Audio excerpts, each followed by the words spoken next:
A billionaire CEO tries to buy Tyler Durden's silence. What Tyler does in the next 45 seconds doesn't just reject the money, it destroys the man's entire empire. Manhattan, October 2023. Thursday evening. The 87th floor of Blackstone Tower. Glass and steel, piercing the New York skyline like a corporate dagger. Rain hammers against floor-to-ceiling windows that cost more than most people make in a lifetime. The kind of rain that washes cities clean. Except this high up, nothing gets clean. It just gets more expensive. The boardroom smells like leather that costs $500 per square foot, and the particular desperation of men who measure their worth in numbers that most humans can't even comprehend. Mahogany table that could seat 30, but tonight, there are only 2 chairs. 2 men. 2 different understandings of what power really means. Tyler Durden sits at the far end, wearing a cheap black jacket over a faded Fight Club t-shirt. Jeans with holes that aren't designer distressing, just actual wear. Boots that have walked real streets, not country club fairways. 35 years old, 5 feet 10 inches, 165 pounds. Lean muscle wrapped over a frame that looks almost fragile next to the opulence surrounding him. He doesn't belong here. That's exactly why he's here. Across from him sits Marcus Rothwell. 58 years old, 6 feet 2 inches, 220 pounds of expensive personal training and pharmaceutical enhancement. $3,000 suit tailored in Milan. Watch that costs more than most people's houses. Hair transplanted by the best surgeon money can buy. Face lifted just enough to look 45 instead of 58. The kind of man who owns senators like other people own coffee mugs. CEO of Rothwell Industries. Net worth, $47 billion. Controls pharmaceutical companies, media conglomerates, defense contractors. His decisions affect millions of lives daily. His lobbyists write the laws. His donations choose the candidates. His algorithms decide what people think they want. In his world, everyone has a price. Everyone can be bought. Everyone can be controlled. Tyler came here through a window, 87 floors up. No elevator, no security clearance, no invitation. Just rope, timing, and the kind of commitment that separates people who talk about revolution from people who create it. Rothwell's $50 million security system didn't even see him coming. By the time Rothwell entered his private boardroom for what he thought was a secure phone call with senators, Tyler was already sitting at his table, reading his confidential files. Now, Rothwell stands at the head of his table, briefcase, open. Inside, neat stacks of $100 bills. More money than Tyler has ever seen in one place. More money than most people see in a lifetime. $10 million. Cash. Untraceable. Immediate. Mr. Durden? Rothwell's voice carries the confidence of a man who has bought everything he ever wanted, including presidents. Let's skip the theatrics. You've made your point. Very impressive, breaking into my building. Creative, dramatic. But this is where the game ends. Tyler doesn't respond. Doesn't look at the money. Doesn't look impressed or intimidated or curious. Just sits with his hands folded, watching Rothwell like he's studying an interesting but predictable machine. Rothwell continues, gaining confidence from Tyler's silence.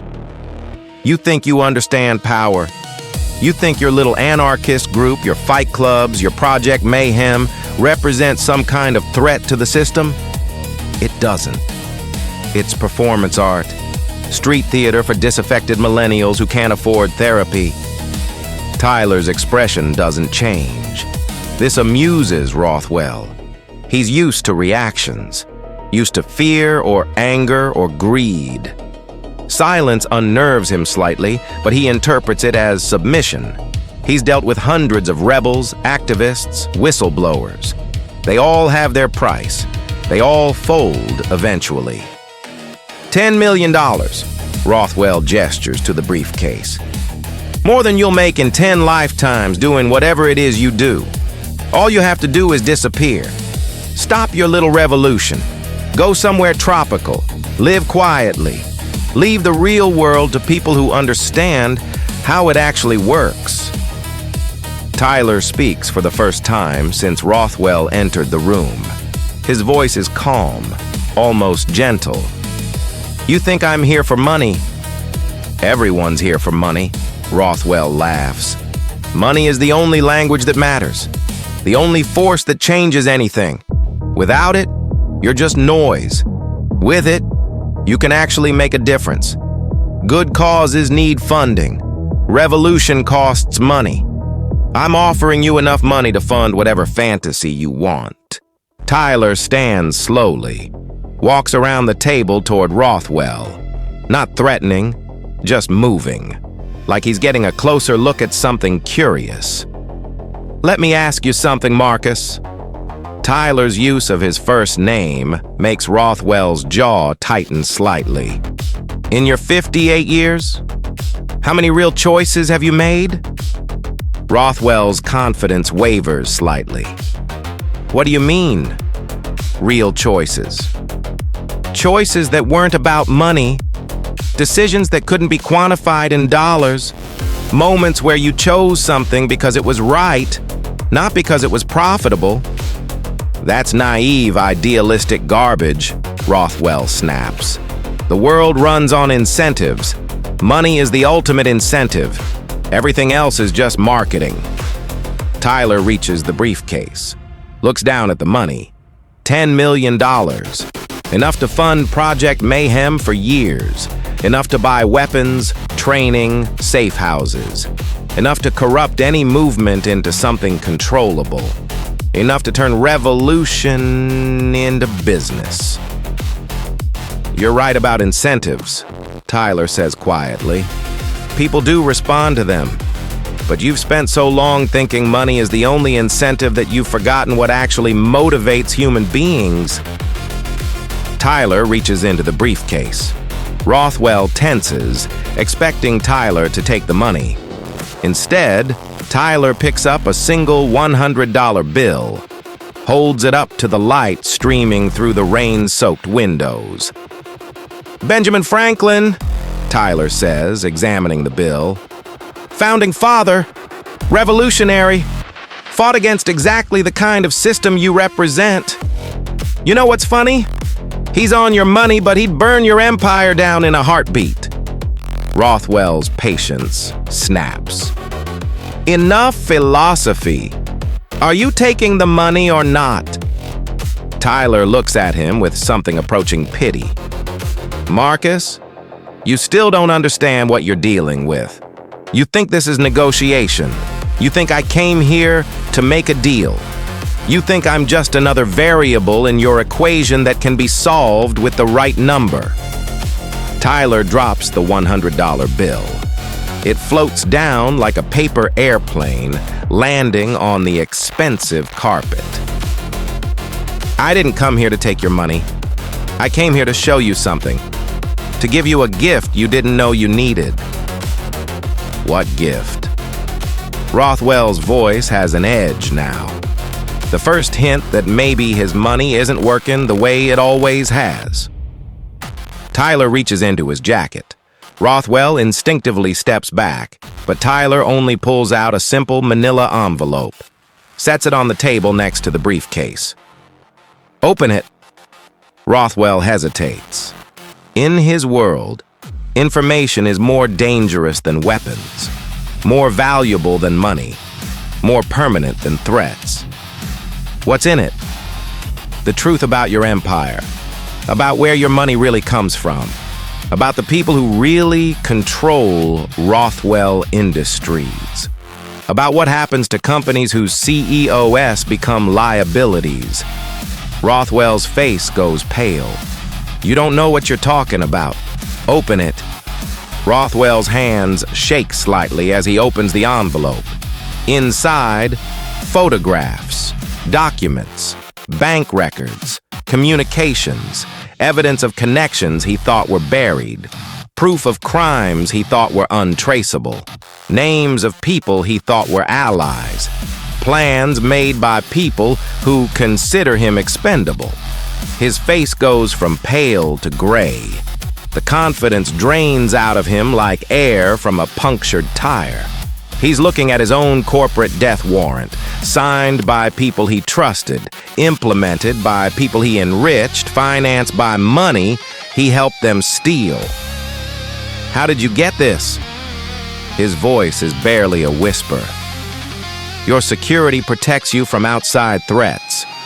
It doesn't protect you from the people already inside, the people you trust, the people who smile at your board meetings and plan your replacement in the bathroom. Tyler walks to the window, looks out at the city 87 floors below, lights stretching to the horizon. Millions of people living lives shaped by decisions made in rooms like this by men like Rothwell. You offered me $10 million to disappear. Here's my counteroffer. You resign. Tonight. Transfer majority control of Rothwell Industries to your employees. Liquidate your personal assets and distribute them to the communities your companies have poisoned. Admit publicly what your pharmaceutical division has done to children. Testify against the senators you own. And disappear. Rothwell's shock turns to anger. You're insane. I'm not giving up everything I've built for your anarchist fantasy. Tyler turns back to face him. You're not giving it up for me. You're giving it up for them. Tyler points to the documents in Rothwell's hands. The people in those files, your partners, your board members, your handlers, they're not offering you $10 million to disappear. They're planning to make you disappear. Permanently. Tonight. Rothwell looks at the documents again, sees the timelines, the schedules, the coded language he now recognizes. His own assassination, planned by people he made rich, scheduled for after this meeting, designed to look like suicide.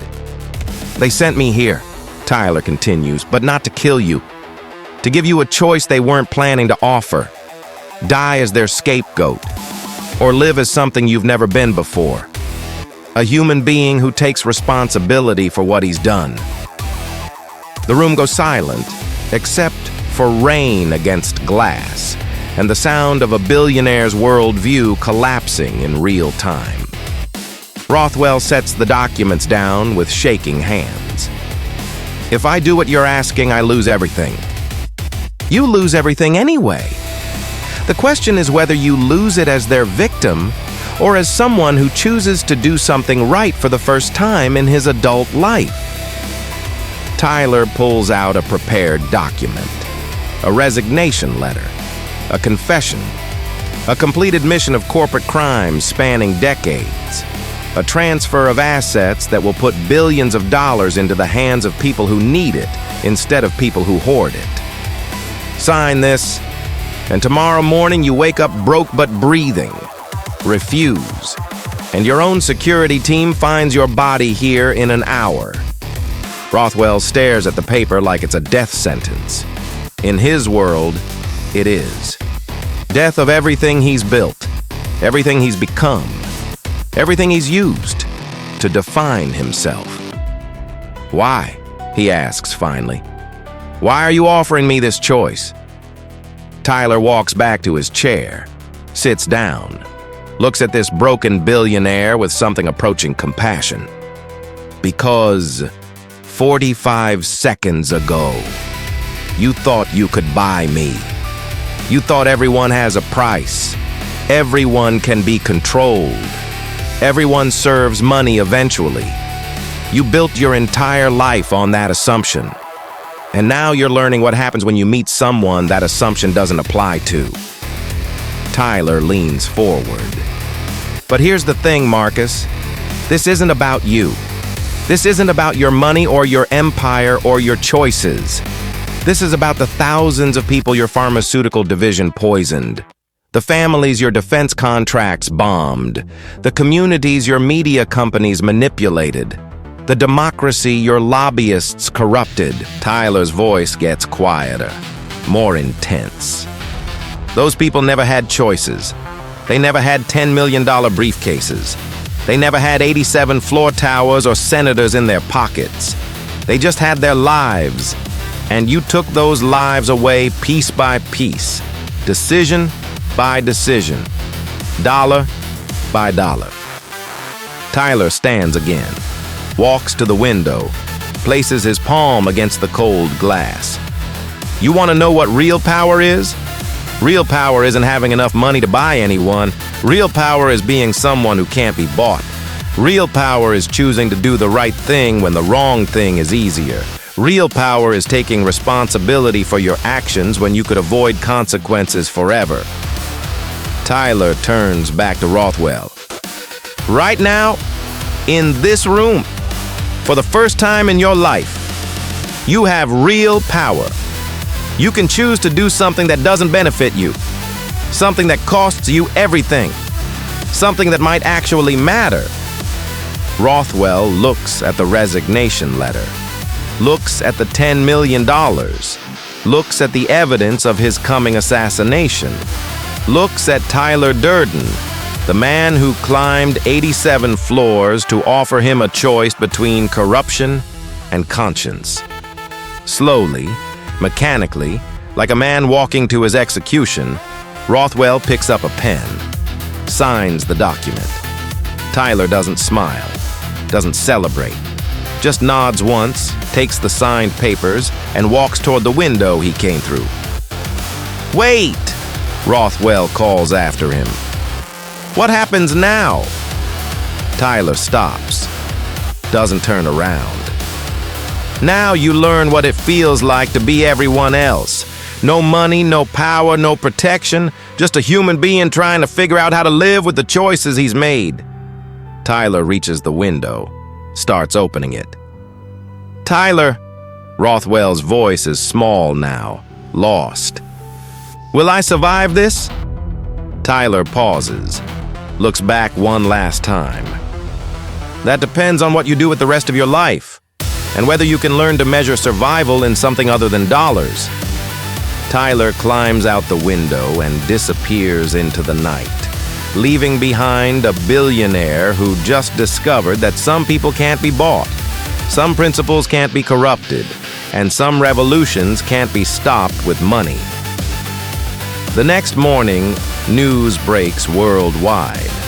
Marcus Rothwell, CEO of a $200 billion empire, has resigned in disgrace, admitted to decades of corporate crimes, and transferred his wealth to victims of his company's actions. Financial markets crash. Senators are arrested. Pharmaceutical executives flee the country. Tyler Durden proved that night that the only thing money can't buy is someone who doesn't want to be bought. And that's all the revolution really needed to prove. The question isn't whether you can be bought. The question is, when someone tries to buy you, what do you choose to be worth more than money?